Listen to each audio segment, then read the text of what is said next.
But you don't have time to protest her premature observation of your death, because everything goes dark, and you die.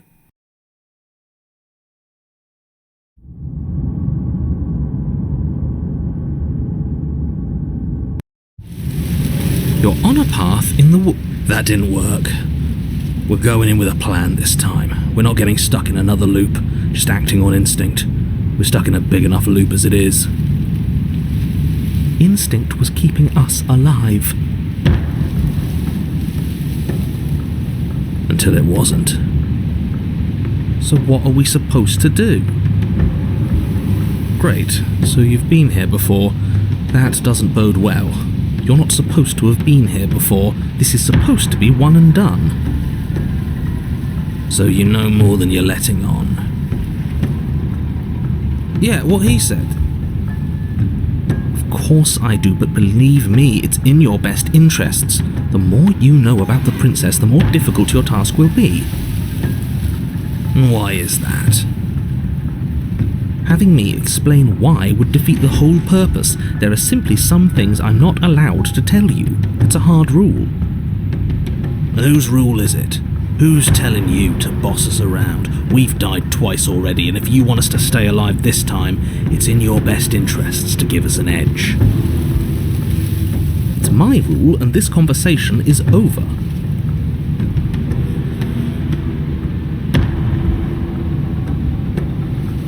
You're right. This is different, isn't it? I'm starting to lose track of things myself. Ground is ground. It doesn't matter what shape it takes. We'll adapt. If it looks different, that's because the situation has started to spiral out of everyone's control. So please, disavow yourself of the notion that you can just come back here and fix this place if you manage to make a mess before that line of thinking leaves you yet another world in ruin. Though, as evidenced by you dying twice, it's safe to assume the fates of the worlds you've left behind don't concern you very much. Consider this your last opportunity to make things right, for you and for the rest of existence, but especially for you. Clearly we're not getting anything out of him.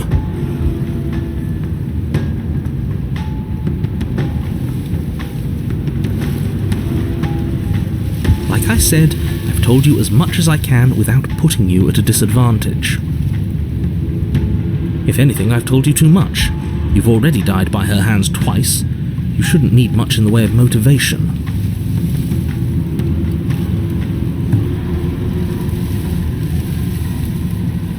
Doesn't seem like she can escape on her own. Maybe not quickly, but it's inevitable that cabin won't last forever. She will? Forget I said anything. Just treat this with the urgency it deserves.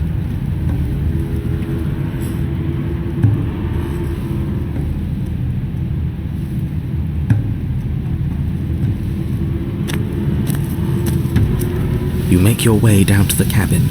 Your fated confrontation awaits. You know what to do. So, we need a plan. We've been over the plan. Goad her out of the shadows. Make her show herself. And what if she doesn't want to be seen? We'll figure out a way to make it happen. And if that doesn't make her any easier to fight, it will. It's always easier to fight what you can see, no matter how big or toothy she might be. She spent as much time as she could in the shadows, so we're gonna draw her out. But she's fast, and she's clever. We're clever too, so this time we're not gonna let her cut off our escape. We're gonna lead her to the stairs ourselves. It'll be a lot easier to deal with her once we can actually see what she is. But you already know what she is. She's a princess. Yeah, right. A princess we couldn't see, and one that had big, sharp teeth too. How about you stick to describing things and we'll stick to doing our job? Sharp teeth.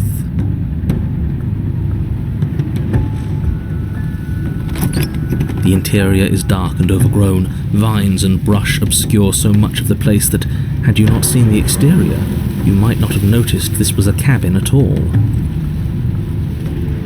The only furniture of note, if you could call it that, is a knotted stump, a pristine blade embedded in its exposed rings.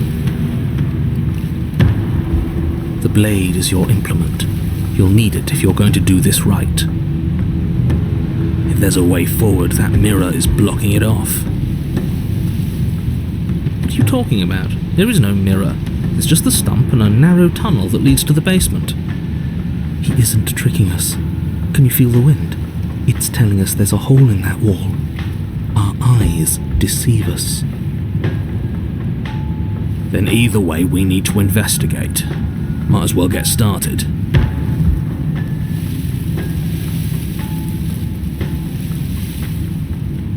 Yes, take the steel claw. You pull the blade from the stump, gripping it tight. It would be difficult to slay the princess and save the world without a weapon. Odds are we'll need it. Thanks for not putting us in a bad spot. You step forward, approaching the small hole that leads to the basement, hesitating before you enter the princess's lair. Haven't you been paying attention? We're not hesitating. This supposed hole is blocked by that old mirror.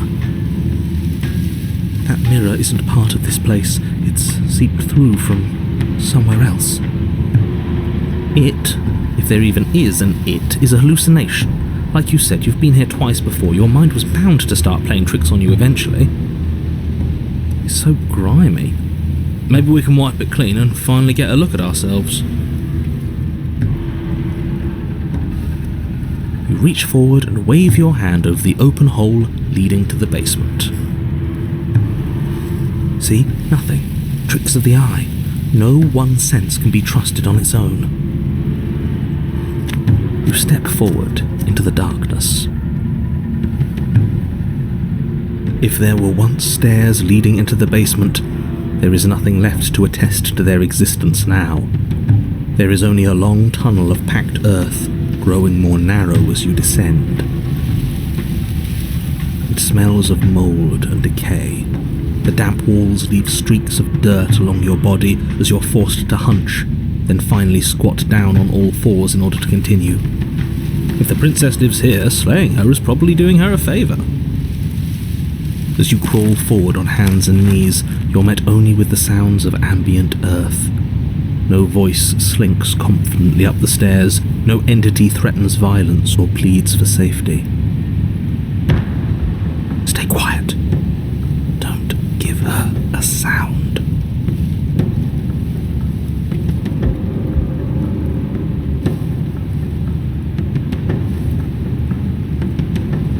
The princess leaves your remark unanswered.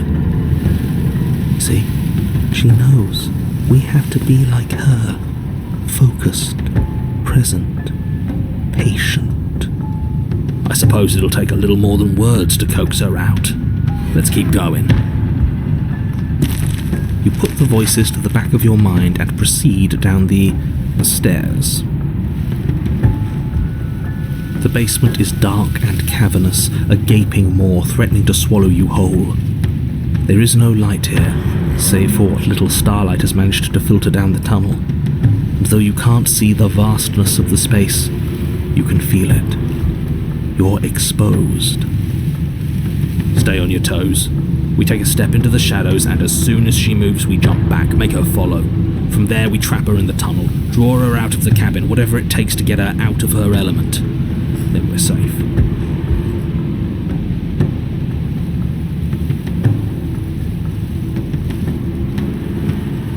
She doesn't respond. It seems that she thinks you do, in fact, have to do this.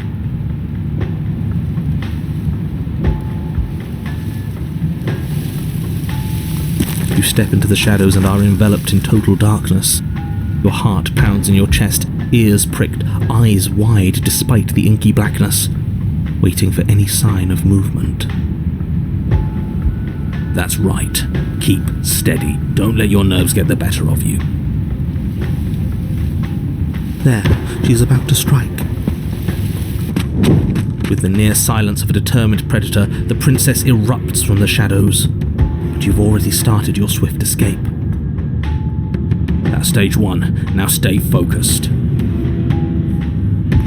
You dive into the tunnel and begin scrambling up towards the cabin.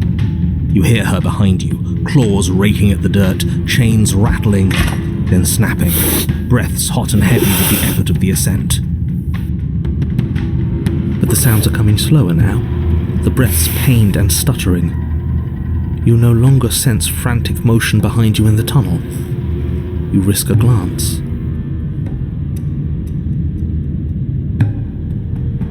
She is a broad and sickly creature, her withered and emaciated flesh clinging to bones too large to fit in the narrow space. She managed to squirm her way into the tunnel in pursuit, but now she's stuck, incapable of either moving towards you or returning to the open darkness of the basement below. So that's what she's become. She wasn't like this when we started. Was she? No, she wasn't. Looking at her makes me feel sad. Yeah, now that we can see her, she doesn't feel like much of a threat at all. She paws futilely at the air between you, but her shoulders are pinned in the narrow confines of the opening. She has no hope of reaching you. And she realizes this. Her arm goes limp, flopping to the dirt floor of the tunnel. Her eyes fall from yours, defeated. Her eyes look up at yours, wide, pleading. Come back, you can imagine them saying. Don't leave me here. But you shouldn't listen to the sad eyes of a vanquished enemy. She wants nothing more than to change places with you. If you want us to ignore her, then why would you tell us any of that wide, pleasing eyes begging for mercy business to begin with? All it does is make us feel conflicted. I'm merely describing things as they are. It's not my fault that her eyes had something to say, even if that something was a ploy, which, if I might stress, I pointed out to you. What should we do about her anyway? Can she still end the world like this? She hurts. We should help. Now let's think for a second. Let's reevaluate. Should we help her? Well, I do feel bad looking at her. There's no way to get close without being in reach of those claws. We've come this far, but can we trust a creature that until a few short moments ago fully intended to eat us?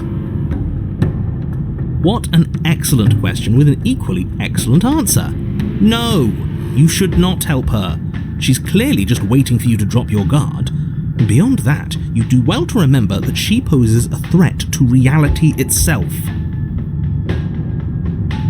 You already have a weapon, and she's as vulnerable as she's ever going to be.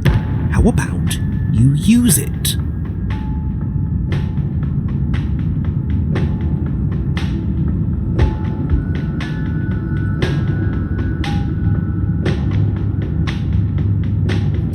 The princess's eyes go wide as the blade tumbles from your hand. You're going to get yourself killed. What are you doing? We could all just turn around and be done. What's your game? You and I both know there's no game. He's made a bad choice.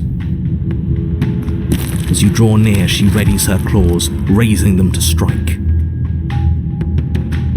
Don't flinch. Show her our resolve.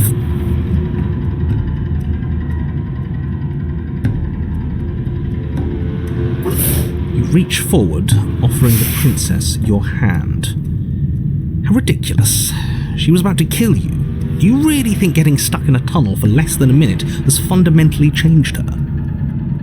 Yes, she's a victim of her own nature, just like we are.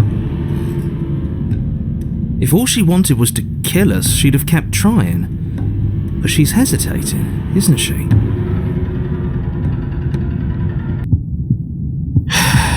Yes, she is. Her eyes shift from faux ferocity to confusion to a gentle sadness.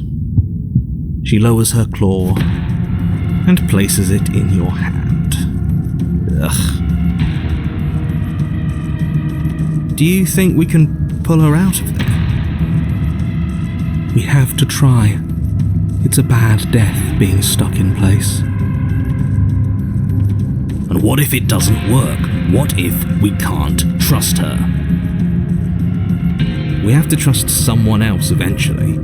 It's either him or her, and I know you don't trust him.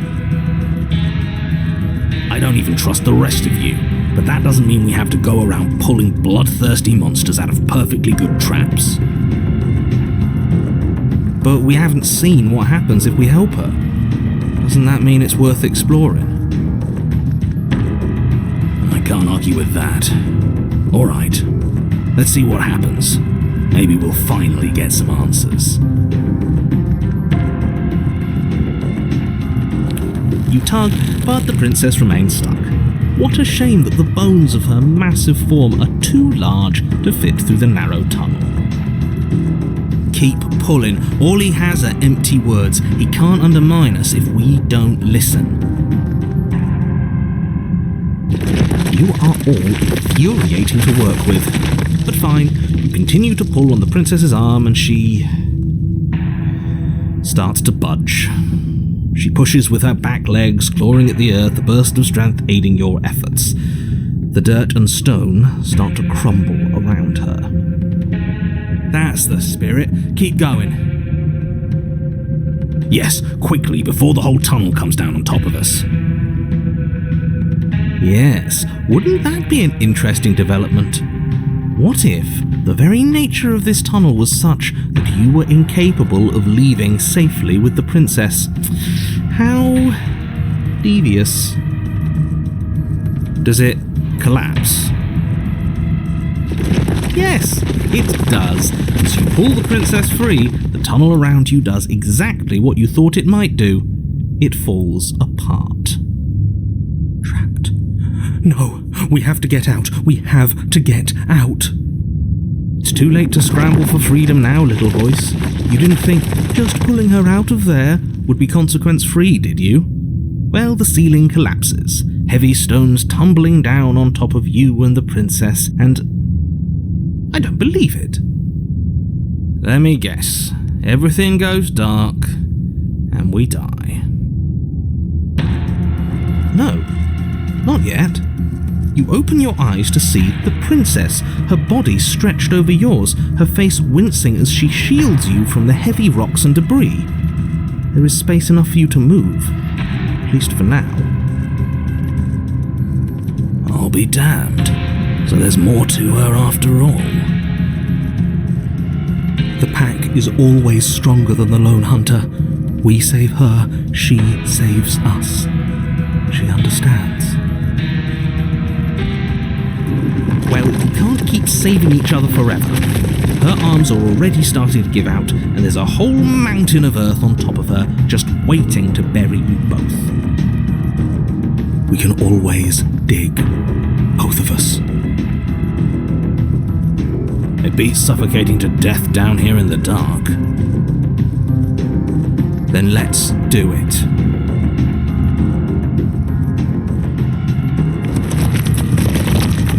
You and the princess dig through the loose earth of the collapsed tunnel together. How sweet. But it seems the harder you try to claw your way forward, the denser the path becomes. All of this effort, and for what? A chance to end the world? I hope you fail. His words are nothing. Pay attention to what you feel and see. It doesn't matter if you ignore me, because I'm just telling you what's happening, and what's happening is that you and the princess are getting tired, and your mouths are full of dirt, and it's getting harder to breathe. Harder to breathe is still breathing. Well, either way, the two of you are miserable. I don't know, I feel like we're forming a bond with her. Can't be all that bad if we're bonding. She's not capable of bonding. Need I remind you that as soon as she saw you, she tried to eat you? You are not friends, and as soon as you're out, you'll see just how seriously she values your life. If you were so sure we were going to fail, you wouldn't sound so desperate. You're just hot air. There's nothing of substance to you at all, is there? I have plenty of substance. I have feelings and desires. Like my desire to save everyone in the world. I feel that very strongly. Do you smell it? Fresh air.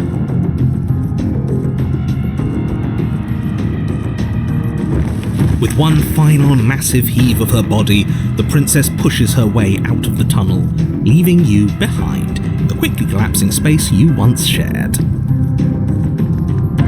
Yours was an alliance of convenience, just as I predicted. She has left you to die, buried and alone. You are unbelievably petty.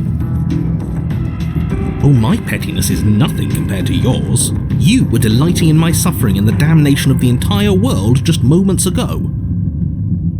She hasn't left. She's coming back. Don't you hear her? No, she isn't. She's... How many times do you have to be wrong before you stop talking?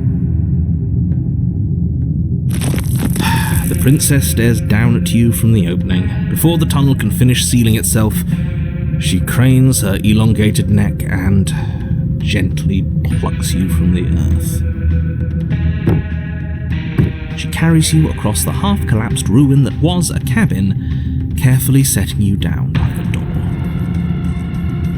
If there were to be a record, let it show that I tried. I really, really tried. But there won't be a record, will there?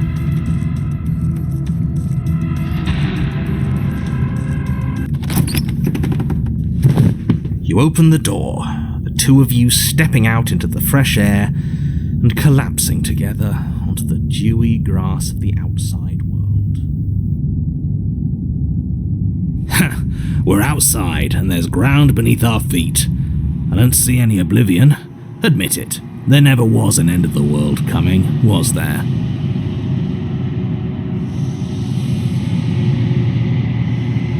Yeah, we got him there, didn't we? Don't think I've ever seen him stunned into silence before. Can't you feel the hole where he was? He's gone.